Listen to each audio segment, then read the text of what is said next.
Hey, everybody. Welcome back or welcome to the show. Ashley Adamson here, sports broadcaster for the Pac-12 Network for at least another couple of months. Very excited to have my good friend Chantal Balo back with me today for this fabulous episode and interview. She's an executive leadership coach. And Chantal, I just got to say, I know that we talked about, when I first asked you if you wanted to come on and do some of these this year, I really feel like I wanted to share you with the world because I've learned so much from you. And it's been really cool to hear now all these people reaching out saying, oh my gosh, that's Chantal. She's amazing. I've learned so much. My brain's getting rewired as I listen to your podcast. So thank you. Oh my gosh, Ashley, thank you. It's an incredible joy and pleasure being able to co-host with you. Well, I'll tell you what. So I mentioned Pac-12. I've worked there for over 11 years. And, I talk about how the people that you get to meet through the work is the best part of the job. And today we're going to have a conversation with one of my all-time favorite colleagues who I got to know through the Pac-12. Her name is Tammy Blackburn. She's a basketball analyst, but she calls everything like soccer, softball, cross country, you name it. She could call it. She was a big time athlete herself. She played basketball at San Diego State. She is just, I don't know how to describe her other than that. Like, she is so dedicated to her craft. She is so kind and loving. She loves sports, loves competition, and she's inspiring in every way. She's living with stage 4 metastatic breast cancer. And I think for those of you who may not know, like, there is no cure for metastatic breast cancer. And that's something that Tammy has taught me a lot about, well, a lot of things, but how we talk about cancer, what it means. There are treatments that can shrink or slow its progress when you're at stage 4, but there is no cure, and the reality of what it's like to live with that. She's had several back surgeries. She's in constant treatment and yet out there still calling basketball games and doing things. So Chantal, I'm excited for you to meet her. And I think just before we welcome her on, I'd say, like, I don't know anyone that hasn't been impacted by cancer in some way, shape, or form. I think the thing on my mind entering into this conversation, and Tammy, I'm so delighted to get to know, is just how little we actually do talk about cancer and ultimately how little we talk about death. And, this podcast is your story, and all of us have a beginning, a middle, and an end to our story. And any good story has that arc. And I just am really curious, of course, to know more about Tammy's story and also the relationship that any of us have to death and how that can actually enhance the way we live and make it even more fulfilling and deeper and more meaningful. And simultaneously, how it can make it really painful and really hard. And so I'm so grateful to Tammy for being willing to share elements of her story. Yeah. Just as always, beautifully said. And I think for those of you, if you watch college basketball this month, you've probably seen a lot of teams wearing pink. February is when teams have their Play for K games. Kay Yao, of course, was the NC State basketball coach who died of breast cancer in 2009. And so much money has been raised by the Kay Yao Cancer Fund. They do unbelievable work. Tammy's been involved with them and has done a lot to raise awareness and money and action and all of that. So, and I think one of the things too, that I'll just say, and then we'll welcome her on, but the attention this month on breast cancer is important and critical and wonderful. But Tammy's also talked to me about, like, there's something about the wear pink movement that's missing the mark a little bit. So we'll get her perspective on that, her take on the power of play in our lives, which I think is such an important thing to think about no matter where you are. And also what she wants people to understand about her story and living with stage 4 cancer. So enjoy this conversation with a dear friend and all-time human being, Tammy Blackburn. Tammy, it is so good to see you, as it always is. Thanks so much for making the space and time for this. We've had many conversations over the years that we've gotten to know each other, but we've never been able to do something like this. So I'm excited to have a little bit of time and space to explore this. And I'll just start off by asking, like we always say, how are you coming into this? Like, set the scene. How are you doing right now in this moment today? Yeah, it's such an honor to be here. And thank you so much for this space. I mean, this is so important. I rarely get an opportunity to be in a space like this where we can actually have some real talk, right? Because there's a lot of positivity surrounding stage 4 cancer because people want to, I think by nature, they want to be positive for other people. That's sort of how we're wired for the most part. But there's some real information out there that needs to be shared. And I think that this space is just so critical. And it comes at a time where there'll be a lot of celebration in the month of February surrounding the color pink that was chosen to recognize people who live with breast cancer and survivors and thrivers, as they call them. And your question about how I'm doing right now and how I'm coming into this space is so, I think it's so timely because I mean, I'm barely coming out of a really rough period. I think I just within the last couple of weeks kind of got on the other side of a very dark time for me, and probably one of the darkest times I've ever been through. And I will tell you, from July through November, December was, probably the hardest time of my life. Maybe even more challenging than the initial phone call I got 6 years ago from an oncologist saying that you have cancer. And sometimes I don't know how to provide context or wait, what's more, difficult to deal with. But I can tell you that, September was a very dark month for me, especially the month of September. So I'm just coming into this space, kind of just coming onto the other side of darkness, and things are pretty bright now and I'm feeling good. So thank you so much for asking. What was it about September in general, Tammy? And I don't think I mentioned in the intro that you did just have major back surgery in October. So what was it about that time period that felt particularly dark? Yeah, I had major back surgery in July and it didn't work, and my back broke in September. And to not have success with back surgery is really deflating, for a lot of reasons. And this is what cancer does. And, the cancer treatment can be very cruel. And the fact that the surgery in July didn't hold and my back broke, I broke my lumbar 5 vertebrae. And it became to the point where I couldn't walk. And if we can have some real talk here, which I want to, this is what I want to say. I lost control of my bladder and I ended up having to wear adult diapers for several weeks. And I will tell you, I'm not afraid to say that. People, they can listen to this podcast, watch this podcast, and they can laugh that I'm saying this. This is real. This is actually what I did. And, I'm 52 years old and I'm a former competitive athlete, and I'm laying in my bed, hardly able to walk, and I'm wearing adult diapers. And I'm thinking to myself, what on earth has happened to you? And where did this go so wrong? Um, and then I went into emergency surgery on October 6th and everything got fixed. And I think for the last, couple of months where I knew that I was recovering, things have gotten brighter slowly. But imagine being that young and being a former athlete and losing control of your bladder and having to wear adult diapers. It's humiliating. And yet at the same time, it's what my life was for several weeks. Thank you for that real talk, because I think that's what I want to do today too, Tammy. Like I think just being able to actually say the things that we don't. I just think that we don't talk about. Like our culture's so, I don't know, bad at being able to talk about stuff that is real. And for all of the conversation around, cancer and treatments and all this stuff, like, but to actually talk to somebody who is dealing with it and what those side effects are and what it's actually like to live with it, I think is really important. So thank you for that. And you know, when you say my life is not pink, because those were words that you said to me when we did a feature together several years ago, and that this like kind of tug of war in the month of February, you feel happy and excited and grateful that there's a lot of people talking about breast cancer, and also there's other emotions that are attached to that. So I would just ask you to kind of lay out like the commercialization, I think, and we've said it, like sexualization of breast cancer awareness is a weird dynamic. It it really is. And I think what's happened is I think greed has gotten the best of this. And sadly, I think we see this in other areas of our society. In fact, I know we see this in other areas of society.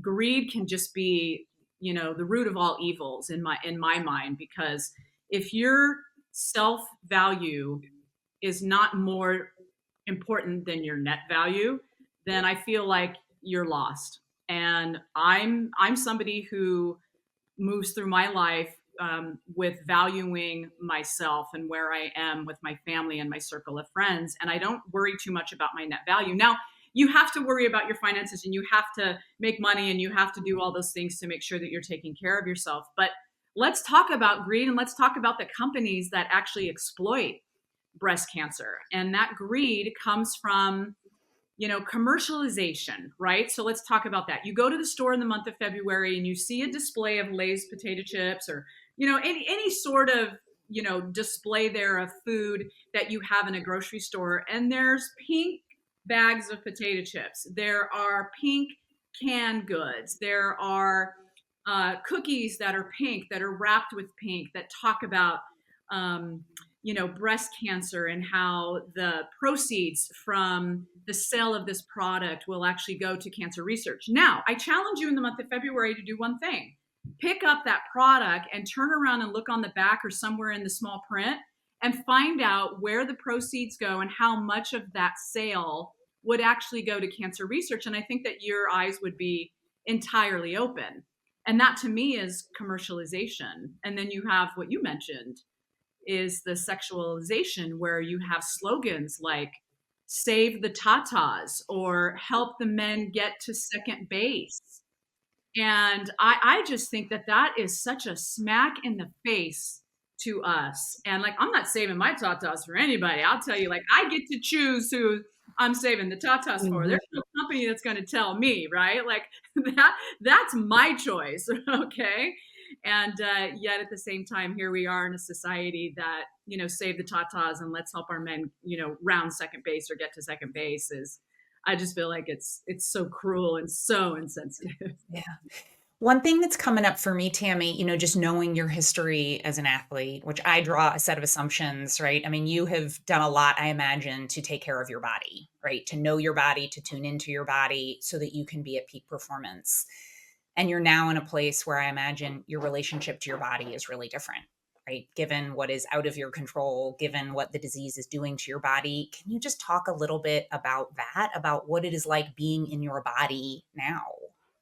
My gosh, Chantal, I'm so glad that you asked that question, because when I first went to the clinic and I was filling out the survey and I was telling the doctors, who I am and what my health is like, and I checked all the boxes for never smoker, right? That was one of the questions, never smoker, how much do you drink, what's your diet like? And all those things I have to say, I checked all the good boxes because that's how I lived my life. And yeah, I like to go out and have a little cocktail here and there. I mean, who doesn't? Nothing wrong with that, Tammy. Yeah, Ashley and I might have had a glass of wine a couple weeks ago together. Couple. Maybe just a couple. But I think, yes, Chantal, I took very good care of my body. And in essence, my body has turned against me. And that is not only a physical challenge for me, but it's more of a mental thing to get through, because you sort of feel betrayed.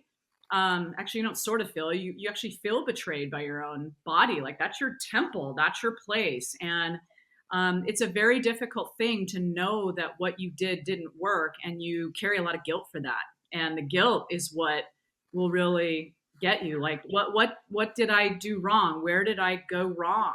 And my oncologist had to remind me that, I didn't do anything wrong. And it's really hard. It's really hard to cope with that. And I've had to learn coping skills. And Chantal, I'm curious to know, like, when you talk to people as a life coach, like, coping skills are so important to build. And like, how do we get to a place where we can have the right coping skills for something that's just so harsh? What have you learned about that? Well, I learned that it's not my fault for what has happened to me. That's the singular most important thing, because I felt like maybe, it was my fault. And now we know, and I know that this isn't my fault. I didn't do anything wrong. And yet that was a pretty big burden that I carried for a pretty long time. And then how you maneuver through when it is attacking you and when it's not, I think is something that is challenging, because this is a roller coaster ride. I mean, you're just on a roller coaster where your body will go into, there's cancer progression after a PET scan, and now we've got to go down this road of treatment, versus I might have 6 or 8 good months where I don't have any progression, and those are the best results. So it's a roller coaster ride, and you go up and down with it. It's kind of like getting in an elevator and getting off on one floor and doing your thing, and then you get back in the elevator and you ride it up and down all the time. Yeah, I mean, one thing that comes up for me, right, and so many of us live our lives with an illusion of control, that somehow if we do all the right things, we can be guaranteed that X, Y, or Z is going to happen. And it feels there's just an acute awareness that you have now of how little control there is for any of us, right? And yet when you're battling what you're battling, it is just even more attuned to, oh, right. Like I don't know when the next turn will happen and what that will mean for me. What is that? What's that uncertainty like? I think one of the hardest conversations, multiple conversations that I had with my oncologist and then my talk therapist, Caroline Cardenas, who is a very good friend and just helped me. She's a nurse oncologist as well. And she lost her mom to breast cancer at a young age. And she went through a lot of control stuff. And for me, I think the conversation that helped me get over that hump, because think about it, as an athlete, I kind of was in control, right? Like I had a lot of people around me who could fix my twisted ankle. I had a lot of people who could stitch my eye if I got hit by an elbow during the game and still play. There were things that we could control, and I could control how I, approached practice, and we could, scout and do the things that we knew we had to adjust and change. And we were in the driver's seat, and suddenly I'm not in the driver's seat anymore.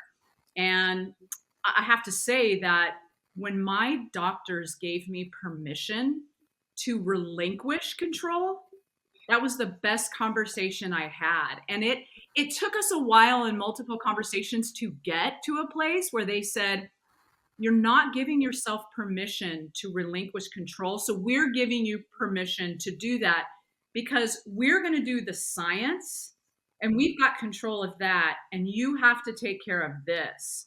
So we'll do the physical science, you do this, and we'll partner.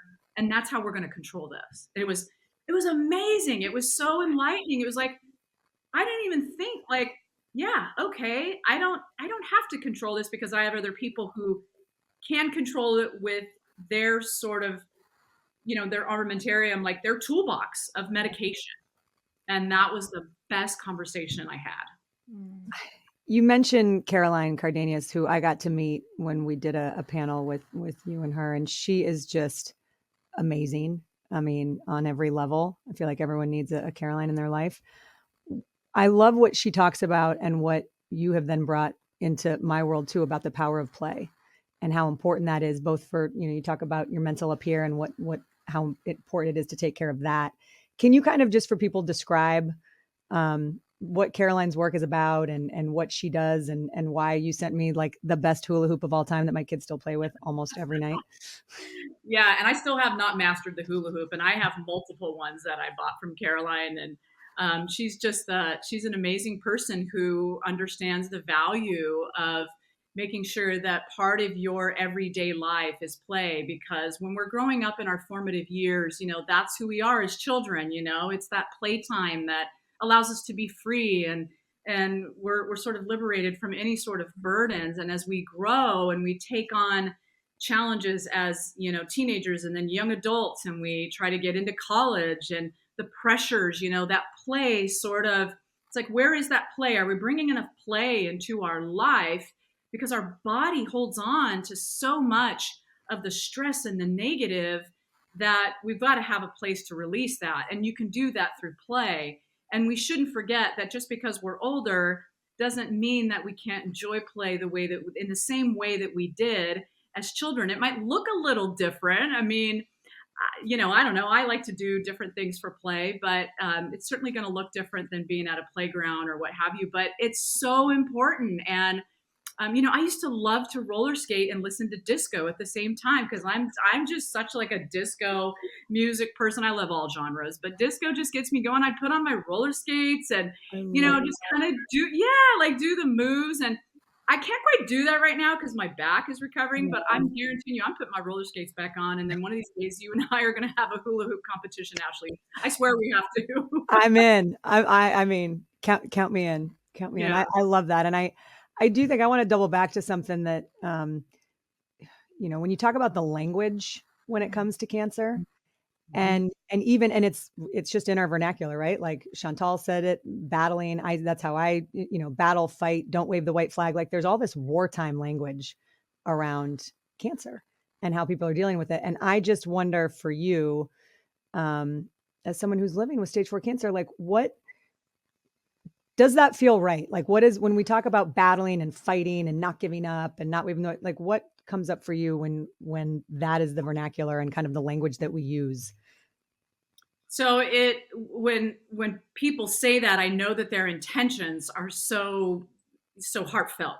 That's the first thing I have to understand is that and accept is that I know it's very heartfelt. I know what they mean, but it's very difficult to hear because we're at a starting line with cancer. Okay, so imagine we're at a race and we look over and cancer is right next to us, and we're going to go on this very long. For me, at stage 4, it's a very long race. It's a marathon, not a sprint. And I have to spot cancer with about a whole lap advantage because that's how intelligent this disease is. Cancer is a very intelligent disease. And you spot cancer with a lap, and all I'm doing is chasing it. So to battle something that is so smart and so intelligent, that has all the ammunition that it needs to attack our bodies, and we have no ammunition except the resources that we're given from our doctors, which, by the way, don't cure us at stage 4, which you mentioned, and I'm glad. It's an unfair advantage, and it puts a huge burden on us because we feel like we have to chase something and win a battle that we already know, like we're not going to win. Like I'm not going to beat cancer. People, that's another one of the languages too, is beat cancer, right? Like I beat cancer. I'm not beating cancer. I'm living with cancer. And because I can't beat this, and I can't always wake up and fight. Some days I just have to not fight because I can't. I don't have the bandwidth, and I can't battle because I have nothing in my hands to battle it with. So it's really, and it puts a big burden on patients. And I think patients that I know want me to share that. They don't have platforms to share that, but I know they want that to be shared. So different language that we can use is, the other one is "you got this," and it's like, oh, I don't know. Some days I don't feel like I always got this. I really don't. And when you asked me like where I was in September and October, I didn't got this. Not during that time. I wonder, Tammy, and I appreciate you sharing all of that and all of this, of course, but I do think people struggle with how to check in. Like they want to be helpful, supportive, positive. And I think they also struggle with what to say. I always am reminded of Martha Thomas when she came on our podcast last year, and we just reposted the episode last week. She lost her daughter, Ella, to suicide. And she said, our dog died 3 months later, and people knew more how to reach out to us and talk to us and check in about that than they did with Ella. And so, and that just like sits in my head so much because you don't want to bother people and you don't want to have it be that it's always. So what advice would you give to people who want to be supportive, who want to be friends, who want to show up and don't always necessarily know how? Like what would you say to that? Well, there's one thing I've learned through this process, and that patients like me and many, many others who I've talked to about this very topic, and it's an important topic because we need our tribe going through this, right? And if we don't have people show up, we don't have a tribe. And that tribe is what gets us through a lot of dark times. But the one thing I've learned is that oftentimes patients want to actually have a conversation with their friends or with those people who don't know how to show up that says, how do you want me to talk to you about this? Do you want me to be positive? Because some patients want positivity. They don't want to hear anything negative, right? So they want that positivity. They want the, you got this, I'm here for you, you keep going, we're backing you, we love you, you're not alone. And then there are some patients who would tell you, like, I don't need that because that's not how it is for me all the time. I like positivity, but I want you to tell me that this sucks and that I'm sorry for you that this happened to you. Mm-hmm. So the best thing you can do is to, if you run into somebody that you love and care about, or you're in that circle where somebody is just diagnosed, is to have an open conversation with them to say, how can I talk to you through this? What do you need? What do you need to hear? Because sometimes it's just what we need to hear that helps us. But if we hear the wrong thing, we are triggered. And so if we don't tell you, and it's on us too to tell you. But I think the best thing to do is to have, the first step is to have an open conversation about what it is that your needs are around vernacular and just talking. And we have a good friend in Ann Schatz, our colleague at the Pac-12, and she will just text me sometimes, and she'll just go, "How you doing? I know it's a dark time for you. This blows. This sucks, and I'm really sorry." And then like I start laughing because like you're reading this text and you're like, "This blows," and you're like, "Yeah, this blows. Like this sucks," Yes, and you me just too. get fired up, and so that's kind of what we need. It sounds silly, but it is.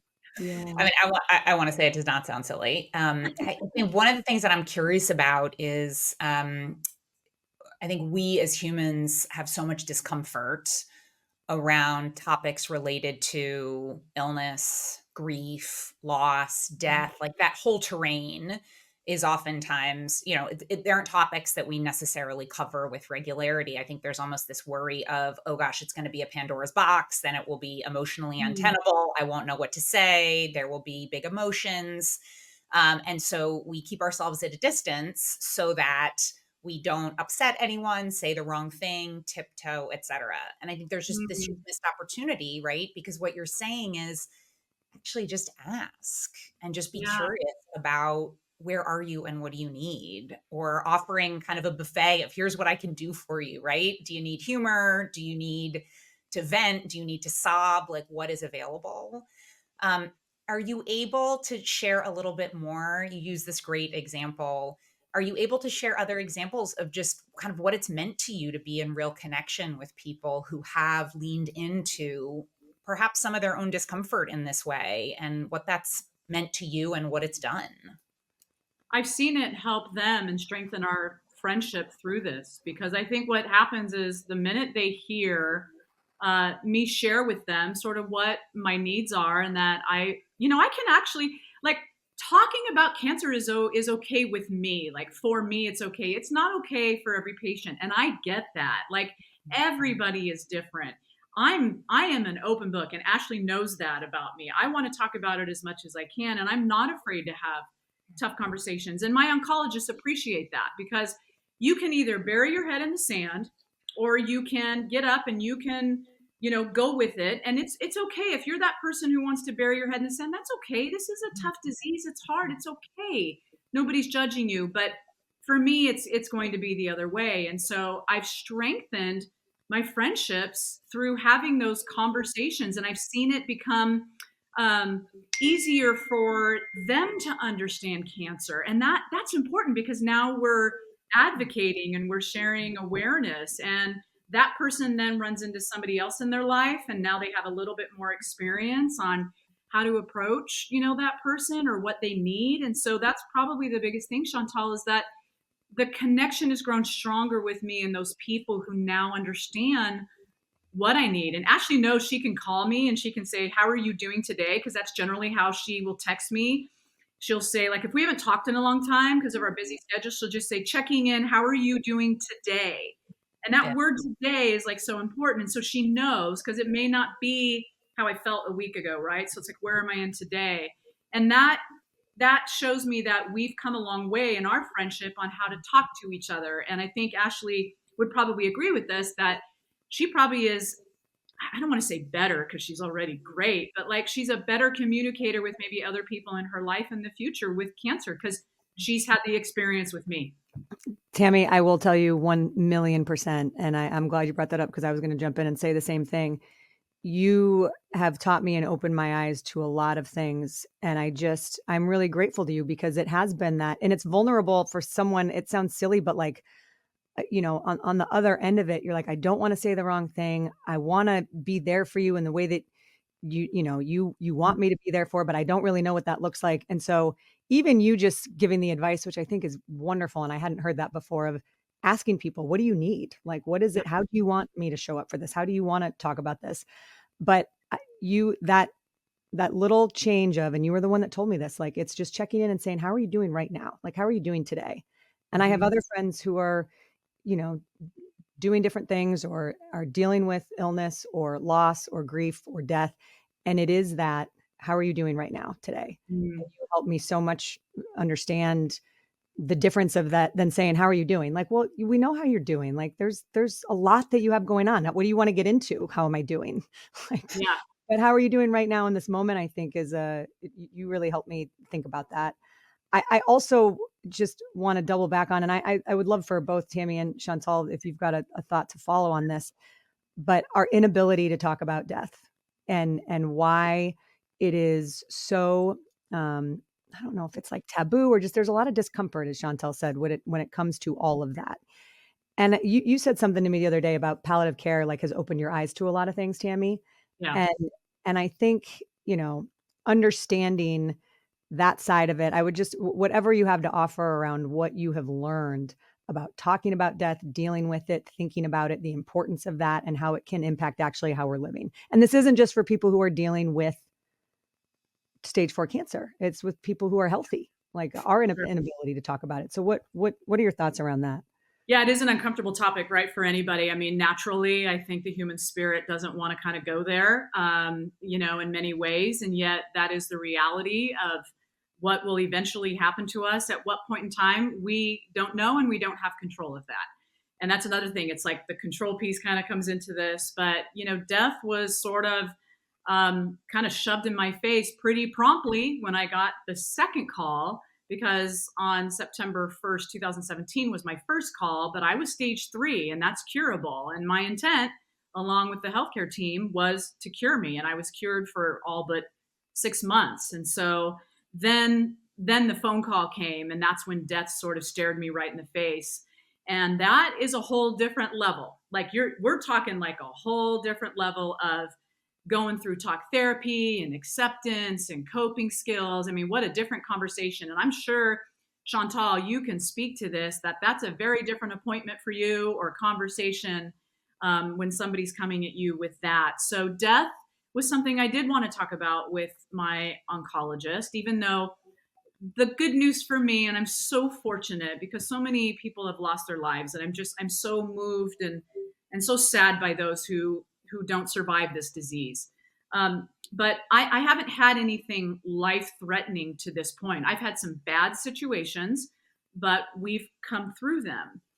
Yet death is always a very real possibility, because it could, my next scan could show something that just would not be good. So I wanted to address it, and we did. And the one thing I learned is that there are ways for people like me, when that time comes and my body decides to shut down, that there will be comfort care, and that there are ways to control pain, and that it can be a process that doesn't have to be painful. It doesn't have to be a dark cloud. If that, that sounds kind of crazy, but when you have comfort care and end of life care that can be comfortable and peaceful, it makes death for me so much easier to accept. And so the fact that I know that that's there is like, it just sort of relieved me in a way. And it took a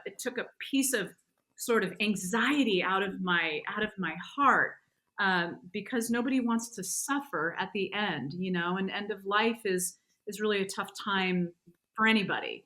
So I learned a lot about that. And, I've been in palliative care. I'm sort of in and out of palliative care. And the other thing I learned about palliative care is that when you're in palliative care, you're not necessarily dying. And that is, I think that's something that most people don't understand. And I remember telling my family, like, oh, I'm going to see a palliative care, oncologist who works with Dr. Shatsky. And, everybody was like flipping out. What do you mean? Is this it? Like, what have you not told me? And I said, no, palliative care is managing pain and managing emotions. And so there's so much surrounding that I did not know until it was thrown in my face. And now I'm just so much more knowledgeable about it. And yet I will tell you, Ashley, I told you that death, pun intended, scared me to death my whole life. And now it kind of doesn't scare me anymore if I know more about it. Yeah, can you share more about that? Because it feels counterintuitive, right? I think sometimes we don't want to talk about death because we worry it's contagious, or we worry we will almost jinx it into coming sooner than we would want. What is it about almost getting close to it, befriending it in some ways, understanding the dimensions, presumably knowing women who have lost their lives to this? Yeah. How has that made you actually less fearful? I think the knowledge is power. I think knowledge is power for me. And when you ask questions and you become educated. And I think you just use the word befriend. And it's so funny because for so long, like I couldn't go to my family's funerals if they were open casket because it was so, it sends me to a place I can't even tell you. I barely even made it to my grandmother's funeral and I was so close with her and my mom had to walk me up to the casket. And yet I have come to a place now to accept that death is something that's going to happen to all of us. And when I could understand that, some sooner than others, sadly, when I could accept that and I had the knowledge of how that might look for me at the end, it turned my whole mindset around. Because I think, Chantal, I'll be honest with you, my biggest thing about death was that it was just going to be so bloody painful, because all I've seen about cancer patients in the past is it is so painful, and they just and I still think it can be. Obviously, there's a lot of pain in death with cancer, but they do the best they can to control it. And I think just knowing that the comfort care will be there, that knowledge was so much powerful for me. And I think power can shift your mindset. Knowledge can shift your mindset, because when you don't know, you don't know, and then your head goes to a place that it kind of spins out of control, right? Like it's on a swivel and it just starts going to places.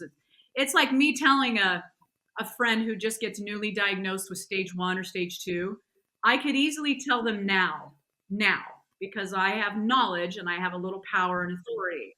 I could say, don't worry. Well, I can't say don't worry. I could, but I would never say that, because that's impossible for my friend not to worry, right? Because we're human. But I could tell her or him that there are great medications, there is great support. You will be in a process where you'll be treated. And because I'm so much more knowledgeable, I couldn't say that 6 years ago. I didn't know. Yeah. Tammy, I think about, there's so many more things that I could ask you about, and so many different threads I want to pull. But I think there's this feeling of, and this conversation, and we talked a lot about this last year on the podcast about the bucket list, like having bucket list items. And part of me feels like, and Chantal shared an amazing article, we'll link to it in the show notes, about how like really bucket list maybe isn't the term that we should be thinking about. It isn't just that we need to go collect all these more experiences before we die. Like that, let's rethink about maybe what that is. And for you, I think another way to ask that question that a friend of mine said the other day is like, do you have unfinished business? Is there anything that you feel like that you're like, I want to make sure that I'm doing this or more of this or living in this way? Now that you have, again, addressed something and looked at something in the face that a lot of people go through their whole lives and don't stare it down in the mirror. Yeah.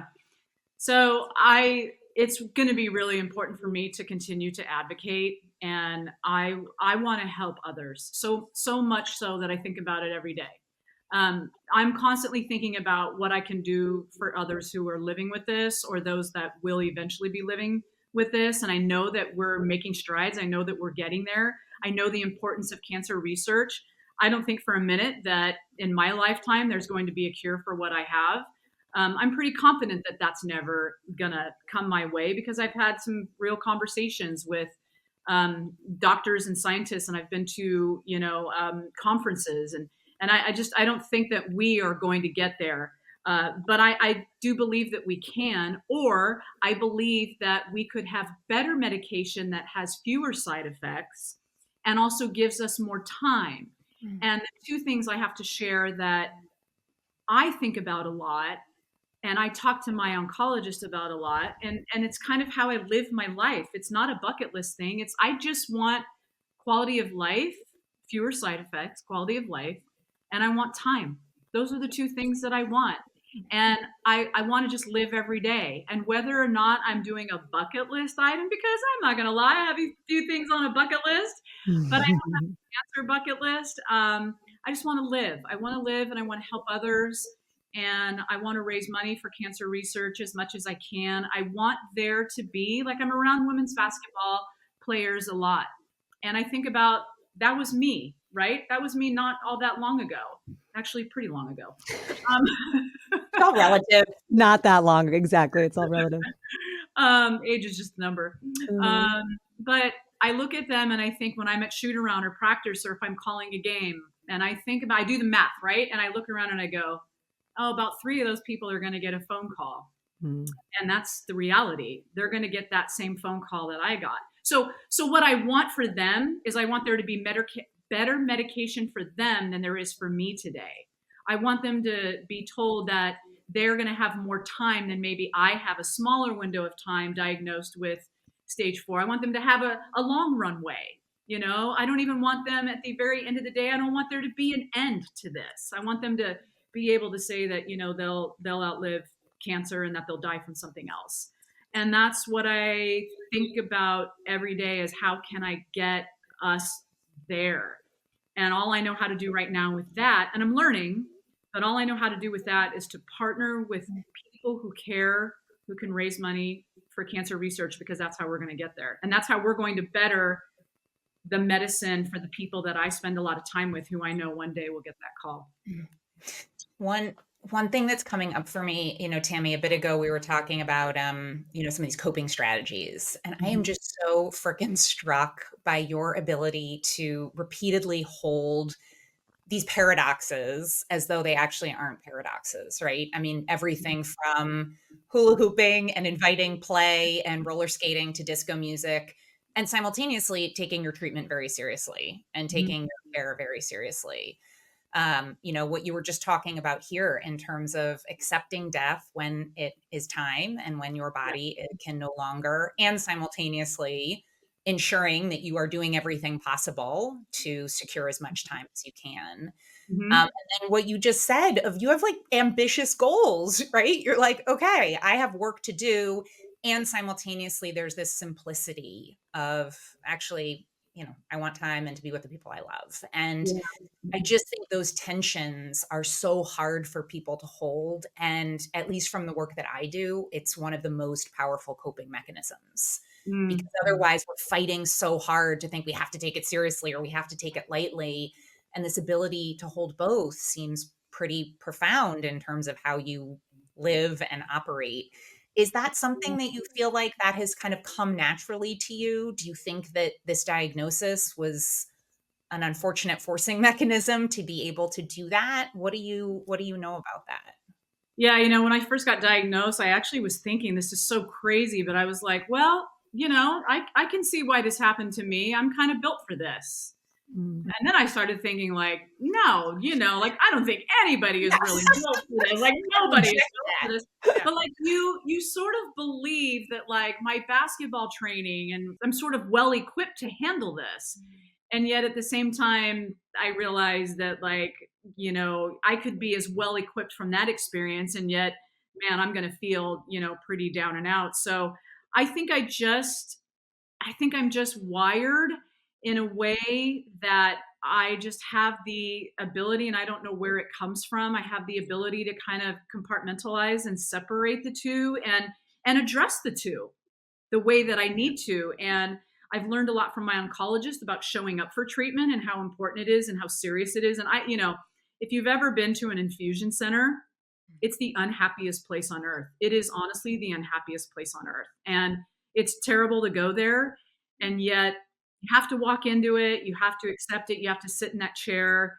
And you have to be there. And when you leave, you have to process what you just went through, and you need a little time for that. But then I think it's also important to go back to that whole finding balance with play, and whatever play looks like for you. So I think, maybe it is sort of just something I was born with the ability to do. I hate that I have to do it. I really do. And yet I'm okay doing it. I'm okay, you know, um, and I will do it, and I won't stop doing it. And I do think that I have a lot of years left, and whether that happens or not is not in my control. So I'll just kind of live like that, every day.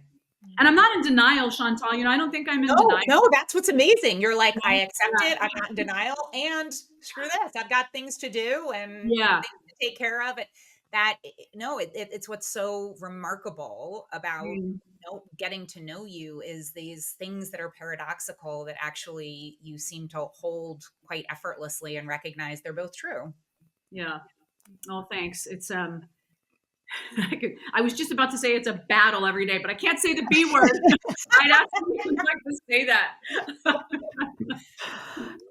I think I was watching a video that you sent me, Tammy, and I love that the Big West did this feature on you, and you talk about, the young woman reporter who was interviewing you said how brave you are, Mm, and I will echo, like, I think of all of the qualifiers and adjectives and things I could say to describe you, like that should be the one that we lead with, because I think you mm, like you are brave, and watching you go through what you've gone through and the way that you continue to show up. I mean, I will, when we go to Vegas for the Pac-12 women's basketball tournament, so Tammy calls, there's the first 2 days of the tournament, you're calling back-to-back games. It's a bear.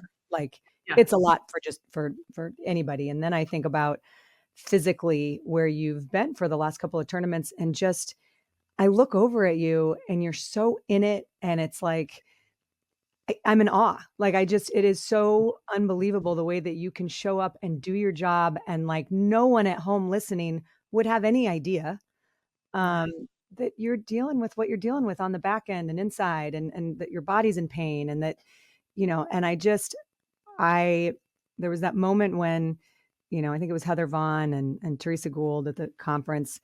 They brought out these huge bouquet of flowers for you, and I think players Yeah. came and brought flowers to you, and it was, I mean, and we had to go on the air, and I'm like in full tears, and it was, Yeah. I just hope that you do continue to feel um, that love that so many people have for you. And you said something when we did a story a few years ago about, let's make sure that we honor people while they're still here. We talk a lot about honoring people after they're gone, but like, let's honor the people while they're here.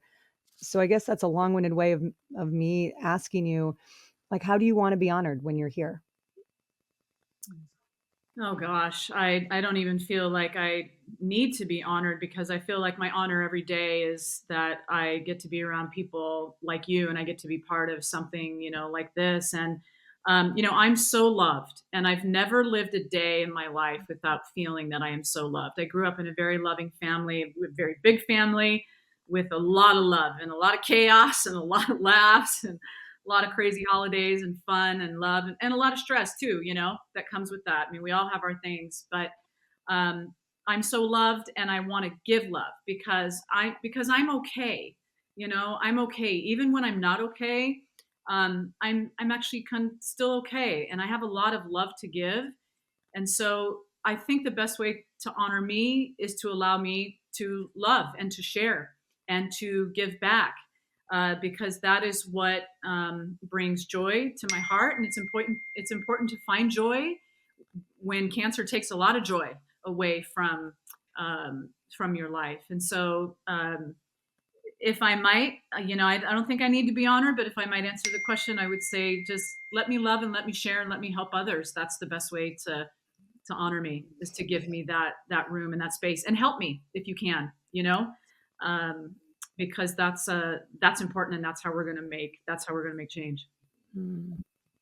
That's the most Tammy Blackburn answer that I could have ever imagined. If people do want to help, they're listening to this and say, "Hey, I want to," I would love to support this research and the science. And I mean, things are being developed in real time. I know that. Like, it's amazing to think about how Mm. far we have come. And you talked about it. Where would you advise people to spend their money, to donate? What would be the easiest thing to do? Yeah, I think there's so many. I think obviously I think the top one, and just because it's not for me, it's not just about breast cancer, but I think American Cancer Society does a very good job.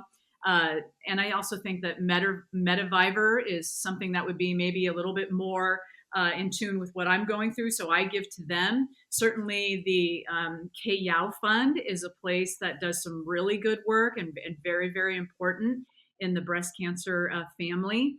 And any place that you feel, if this is about cancer, that you are pretty sure and it's a good organization, just make a small donation of any amount, and any amount really matters. And if you can't give your treasure, maybe you could give your time. And if you can't give your time, then maybe you can give your talent and your skill. There's so many things that we all as humans have to offer, and it doesn't always have to be money, and it's okay.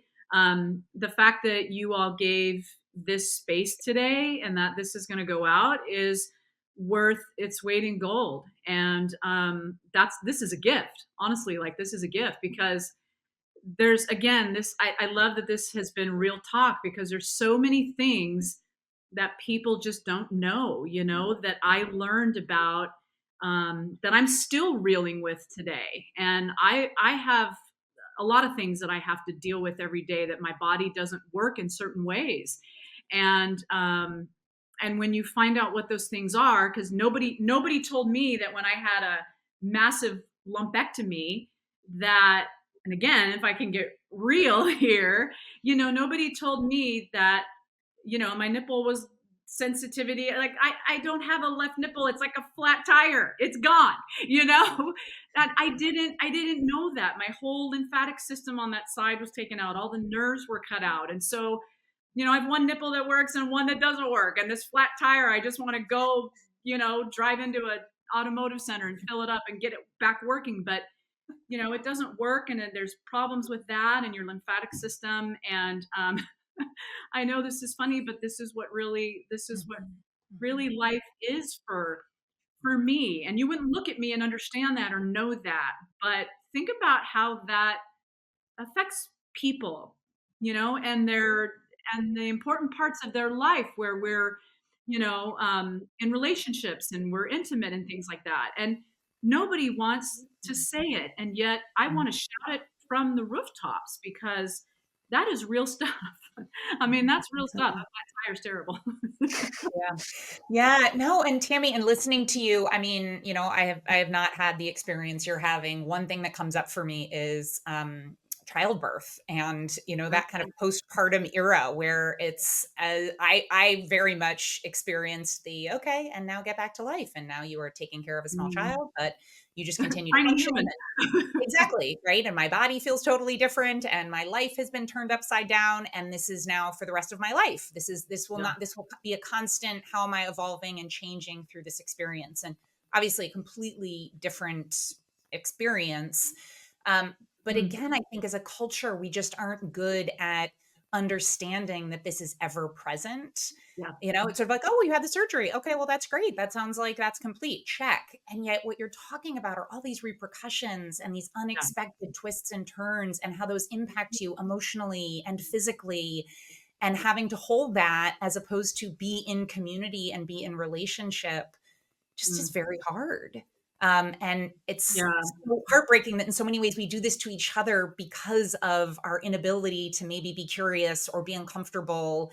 And then it unnecessarily maybe creates pain on top of very real pain that is already being experienced. Well, I have to say, like, you talk about childbirth, and I'm going to tell you something that most people, I'll share this because I haven't shared it, and I think I've been wanting to, and I think I've been holding on to this. And I might get a little emotional. It's really, really hard. But so right before I was diagnosed, obviously I went into the diagnosis. I'm not married. I did not have any children. I have two nephews, Blake and Tyler, who I love, and they were like my own boys, and I helped raise them, and I love them. But I had thought long and hard, and was really seriously thinking about adopting a child, because I just thought, like, I want to be a mom. And then I went into, or maybe even, harvest my eggs, right?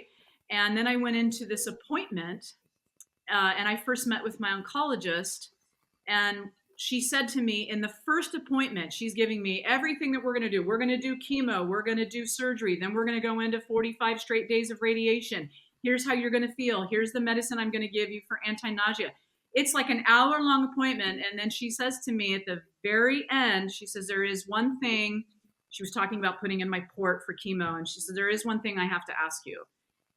And she said, do you want to, before we do all this, try to harvest your eggs quickly, so that maybe later down the road that somebody can have your child for you? And it just completely shocked me. I was not ready for that question. And I realized at that point in time that I had very little time to make that decision, which is not fair. And I realized at that time that my chances of being a mom were probably over because of what I was about to go through. And I've never said this to anybody. That was the hardest thing for me to accept, was that I'll never I'll never be a mom, you know? And so and it's okay, but this is hardcore, like this is hardcore stuff.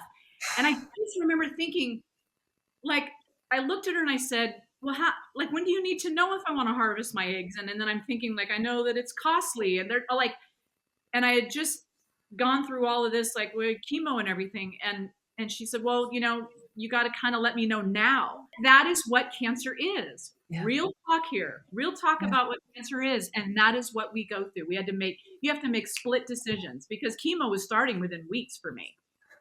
And I hear, not only do you need to make these impossible decisions, but you're Yeah. simultaneously grieving something you didn't expect to grieve in that moment, right? You're like, okay, I can grieve X, Y, or Z, and then you're blindsided by another loss that you Yeah. didn't even think was part of the equation when you got this particular diagnosis. Yeah. The heaviest of all heaviness is just being thrown at you. The darkest of all darkest is there in that moment, in that clinical room. And you are thinking to yourself, I am not capable of making these decisions. And yet you've got to move. Time is of the essence in this. And unfortunately for me, it didn't work out. But, hey, like a couple weeks ago, I get to go to Ashley's house and I get to hang out with her kids, and they make me, like, Sundays or something like that. Like, it's the greatest thing. So I get my kid love and my baby love in other ways, and that's how I'm gonna fulfill that and live. And again, Chantal, it's not something that I can control, right? And so I have to move. I have to move through it and past it, and that's what I've done. Thank you for sharing that. And I will just say, like, I'm just having this image of you, Tammy, like coming into our house, and you were walking with a cane, because I think outside it was dark and it was raining, and Rainy. you come in with like this beautiful bottle of wine and these incredible presents for my kids. And it was like they instantly, of course, were like enamored with you, and the way that you played with them, talked to them. I mean, we have not put away that Scrabble game that you got for Cora. Like, they are addicted to it. Alligator, crocodile, Yeah. crocodile. Like, just seeing you, it was a really cool moment for me, as our friendship has evolved, to like have you meet my kids and have that be a moment. And I know, and I've gotten to know Blake, one of your nephews, really well, and been able to, connect with him when I've been down at UCLA. And just, I know that you have been that presence of love and, that mothering influence on people, even though you probably don't, hopefully you do know that and do feel it. But I even saw it in this little pocket with my kids, what that was like. So thank you for sharing that. Obviously, I know it was the first time that you shared it with people, and I really appreciate you being open about it, because that is one of those things that, how do you bring that up? Like, how is that something that you talk about? How do you, man. Okay. Well, I just want to say too, like, one, is there anything else? I mean, we could keep you for the rest of the day, and talk about so many different things. I could talk, I mean, the two of you, I could just sit here and talk all day, but is there anything that you want to share that we haven't asked you? Cancer related, not cancer related, like whatever it may be. I just want to say that I wish everybody could have my parents, and I want to thank them, because, like, what it must be like for them to watch their child go through this. Like, you have children, you guys know. Like, I think that if this happened to your child, you would be devastated. And the way that they've handled it, I think it's the reason why I am who I am. There's no question the apple doesn't fall too far from the tree, but they've handled it with love and support and grace and grief. They've gone through every emotion that I've gone through. So I wish that everybody could have my parents, and they are the greatest, and I love them, and I would not be here without them. And I just can't. There's no way to thank them ever, other than to take care of them. Oh. And I've gotten to know your mom a little bit just through text messages, and she is just, I love her. I haven't even met her in person, and I love that Yeah, woman. And I imagine your dad is the exact same way. If they yeah. brought you into the world, they must be pretty unbelievable people. We were going to close. We usually close these with a moment of gratitude, and I feel like that was, kind of a perfect thing. But are there any other people or things or moments that you want to shout out that you're feeling grateful for today, Tammy? All the moments where we come together and we advocate, and that we share with each other, where we share messaging that's really important, that's not fake, that's real. Because so much of what we share and we see on social media, you don't know what to believe. But I'm so full of gratitude when I get to partner with organizations and people that want to do good for others, because I think kindness and helping others where you can is just so important. So I'm so fortunate that my circle of people that I roll with are always about other people and never about themselves. And that is how I try to live my life. And I'm grateful that I get to surround myself and attach myself at the hip of others who think about others first. Like attracts like, and I think you are the beacon of someone who thinks about others no matter what you have going on. Chantal, any quick thoughts, moment of gratitude, anything you want to mention before we say goodbye? I mean, Tammy, I am just like so grateful for your willingness to pull back the curtain on what you're experiencing, what it's meant, sharing parts of yourself. My experience of you in this limited time is like you are a remarkably open-hearted human who is willing to feel all the feelings and simultaneously willing to put one foot in front of the other and figure out how to live the best life you can live and how to contribute in the best way possible.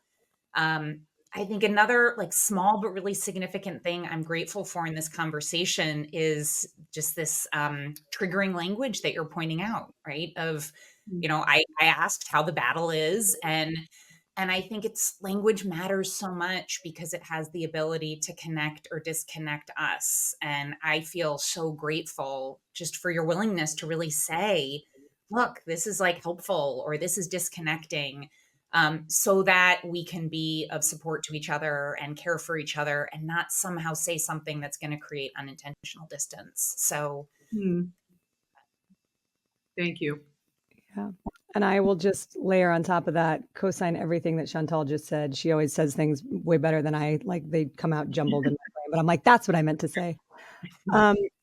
Thank you for making me so much more knowledgeable, and in that way, such a better friend to not just you, but to other people who are dealing with stuff. You've taught me a lot about showing up for people and empathy and understanding. And, I text you out of the blue sometimes, and I know there will be months that go by that we don't chat, but you are just always on my heart, and I love you to death. And I am a better person for knowing you, like truly.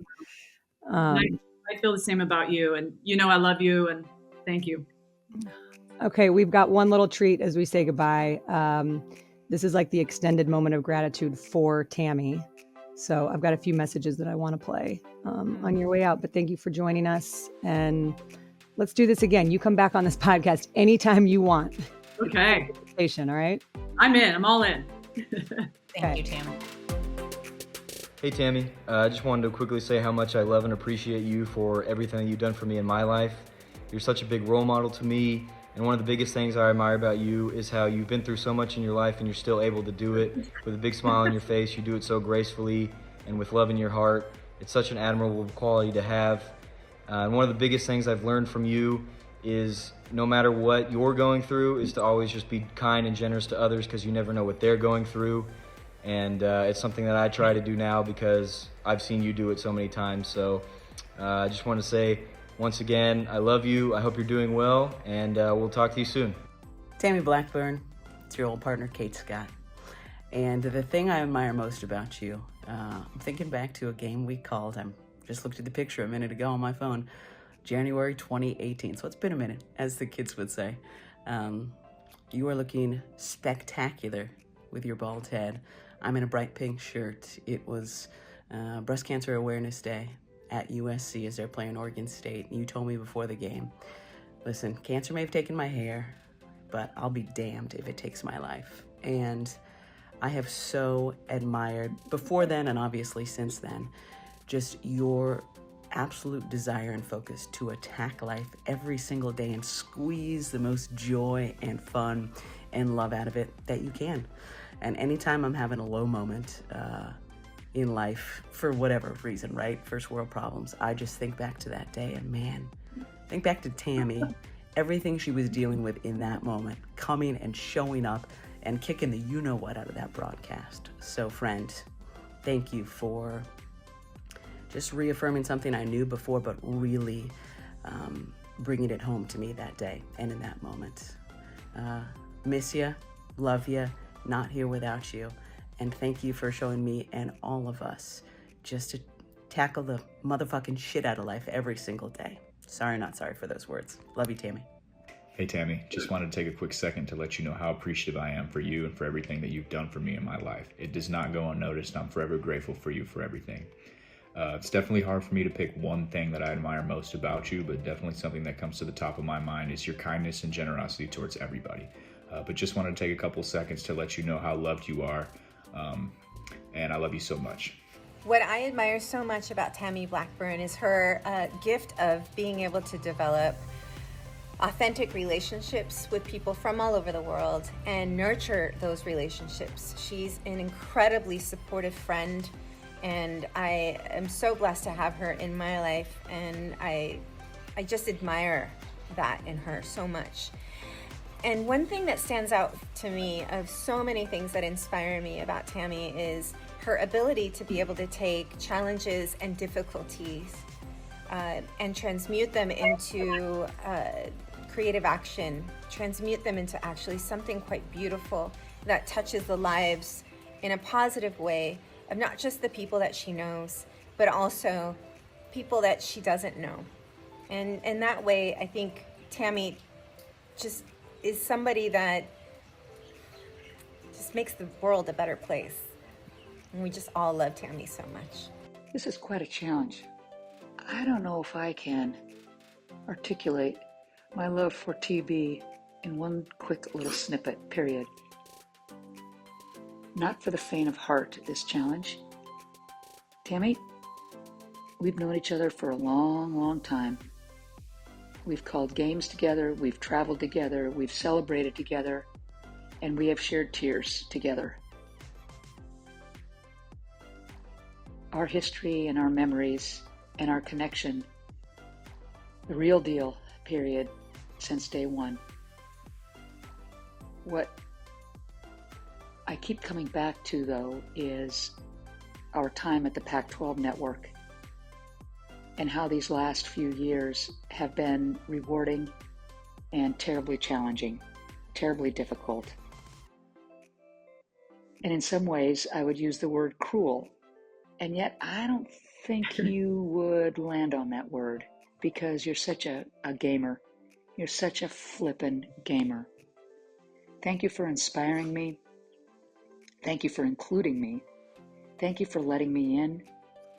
Thank you for being there for me and allowing me, I hope, to be there for you.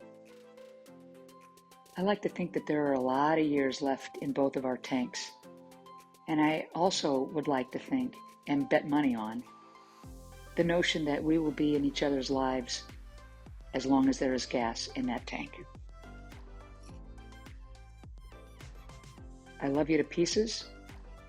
Thank you for being in my orbit and being the influence that you are.